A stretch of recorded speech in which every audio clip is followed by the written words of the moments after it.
Hello বন্ধুরা, আশা করি সবাই ভালো আছো। আমরাও ভালো আছি।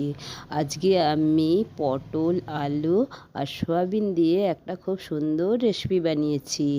দেখো, তোমরা এরকম বানিয়ে তোমরাও খাবে, দেখবে খুব ভালো লাগে। সয়াবিনে প্রচুর ভিটামিন আছে।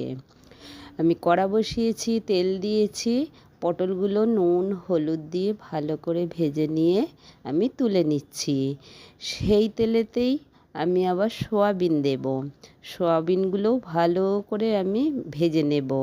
ভেজে নিয়ে আর তুলে নিচ্ছি। এরপরে আমি দেখো আলু দেব। আলুতেও নুন হলুদ মাখিয়ে ভালো করে লাল করে ভেজে নিয়েছি। ভেজে নিয়ে তুলে নিয়েছি। ওই তেলেতেই আমি পেঁয়াজ দেব। দেখো, পেঁয়াজটাও আমি খুব ভালো করে ভেজে নিয়ে তাতে আদা রসুন দিয়েছি, দিয়ে ভালো করে কষে নিয়েছি। তারপরে তাতে লঙ্কা বাটা দিয়েছি, তারপরে একটু লঙ্কা গুঁড়োও দিয়েছি, তারপরে জিরে ধনে কাশ্মীরি লঙ্কাগুলো দিয়ে ভালো করে নেড়ে নিয়েছি। নেড়ে নিয়ে তাতে আমি সয়াবিন আলু পটল দিয়ে ভালো করে কষে নিয়ে নুন দিয়েছি। নুনটা দিয়ে একটু নেড়ে নিয়েছি, নিয়ে জল দিয়েছি। জল দিয়ে চাপা দিয়েছি।